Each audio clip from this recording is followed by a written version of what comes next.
Father's Day is this Sunday, so let's get ready.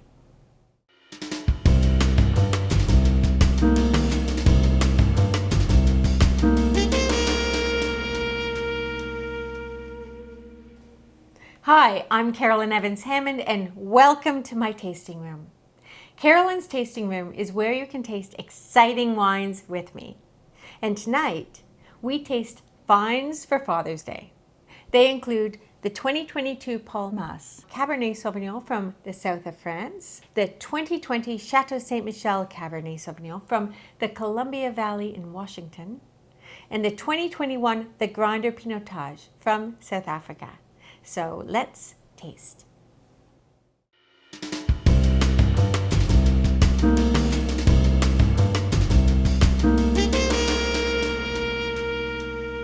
So if that special someone is a Europhile, this is a wine for them.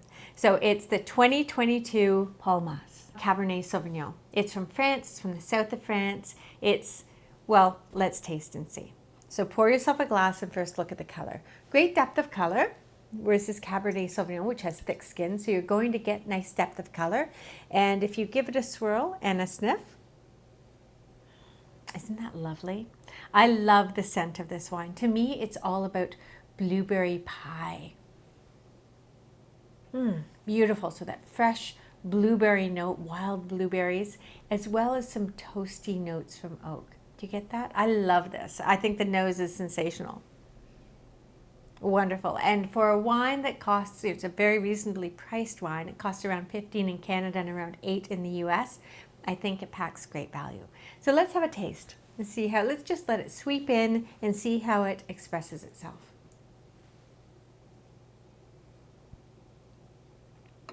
Notice the elegance. Notice the lift, the classicism in terms of the framework here. This is not, a plush, lush Californian cab. This is a wine with lift, with elegance, with delicacy, with a little bit of finesse and length. It's a kind of wine that's beautiful at the table. It's got 13.5% alcohol. So glancing at that number, you might think it's full-bodied, but it's actually quite lighter in body, sort of a medium body, but it's so well balanced. There's no alcoholic heat. So despite there being lots of fruit stuffing, it's not aggressive, it's not full, it's not too rich or mouth coating. And I like that. It's also 2 grams per liter of sugar, so it's quite dry. So let's have a taste, let it sweep in, and we're going to focus first on the size of the palate to see how much your mouth waters. Do you notice that? It's quite a mouth-watering wine, which tells you it's quite high in acid for a Cabernet. And I love that because that makes your mouth water. It makes it drinkable and quenching and beautiful at the table and easy to enjoy sort of glass after glass. And it's a kind of wine that I think pairs really well with all sorts of food. It's not going to obliterate things like grilled chicken, but it's also going to pair well with something like a meat dish or a mushroom dish. So there's that versatility, and I think there's value in that, especially at this price point. Let's have another sip and see how it's expressing itself in terms of the articulation of flavor. What do you think? Do you notice a wild blueberry? Very ripe blueberry, and I like that because there's no, it's a ripeness without being overripe, yet it's not at all underripe either. There's no green nuances or stockiness that you can get in Cabernet. Not so here. Fabulous value again. And then on the finish is where those toasty notes come through, and I'm getting a lovely sort of hazelnut note, as well as salt and white pepper, sort of a sifting of that, leaving my palate seasoned and making me absolutely want something to eat. It's a kind of wine I think any dad would love.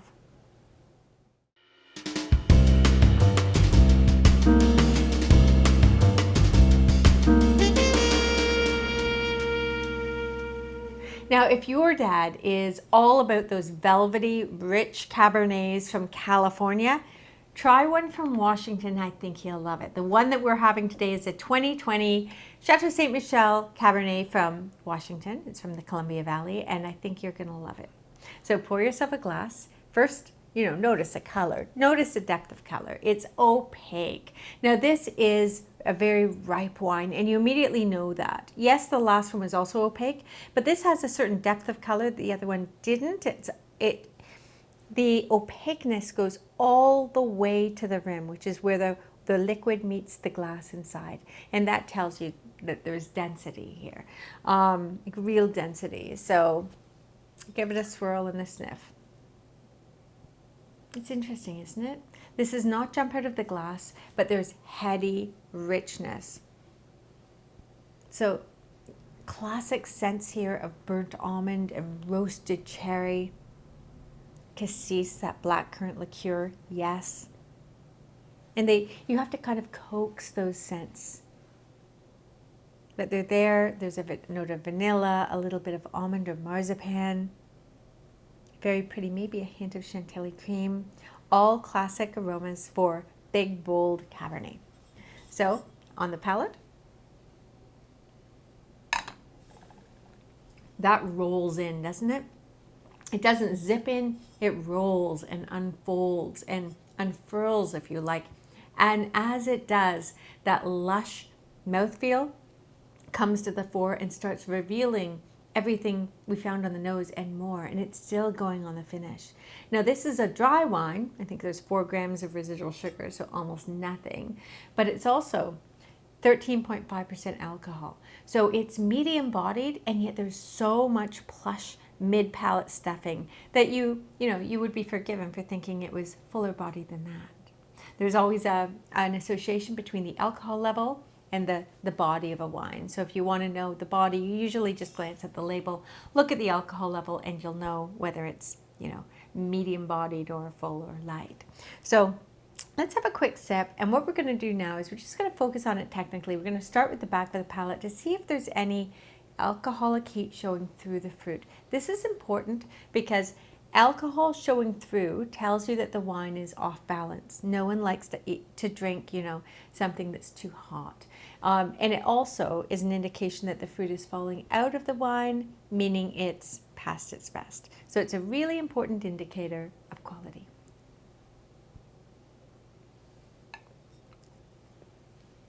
No heat, completely cloaked by a rich layer of velvety fruit.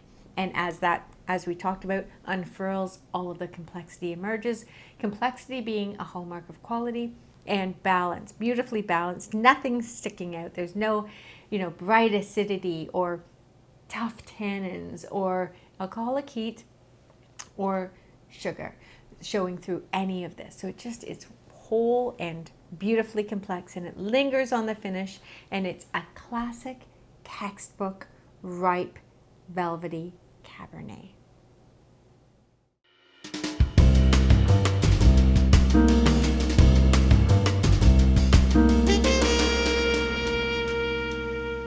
And the last wine in our flight is a pure Pinotage.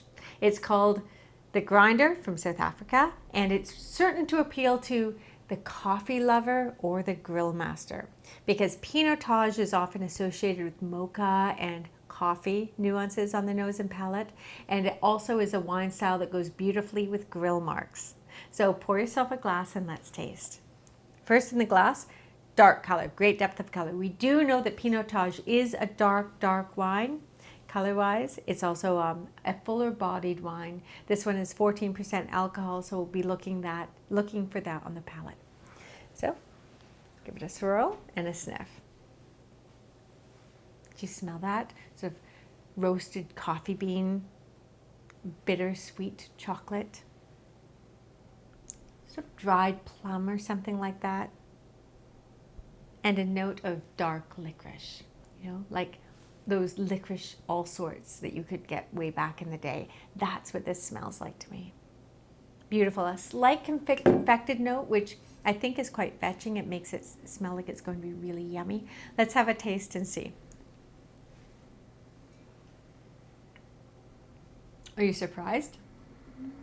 Not sweet at all, but beautifully balanced. Lots of wonderful, ripe mid-palate stuffing, and it fans out with the elements we found that taste really sheer, but also very chiseled, very articulate. I like that. So you're getting first immediately I get the dried plum, and then the coffee, and then the chocolate, and now is licorice as well as salt and pepper. And I love that because, again, that grilling moment, this is fantastic. This is the kind of wine you can pour as you grill, sip away, and then serve with the meal. And an interesting thing about this wine too is because of the mocha notes and the chocolate notes, it works really well after dinner too, sort of in lieu of an espresso or something like that. And you could have it even with, a chocolate dessert, like a molten chocolate cake or something, or even a piece of, really good salted dark chocolate. So let's get back to the tasting. Have a sip. You're probably really thirsty. Have a sip, and let's just focus on it technically. We're going to see if there's any heat at the back of the palate. None. None.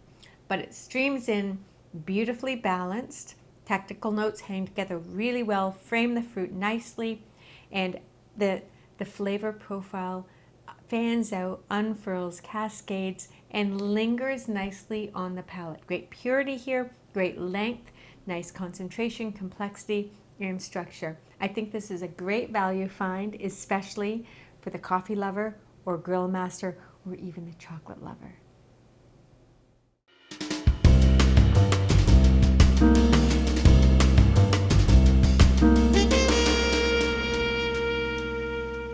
So there you have it. 3 finds for Father's Day. Which one would your dad like best, or that special guy in your life?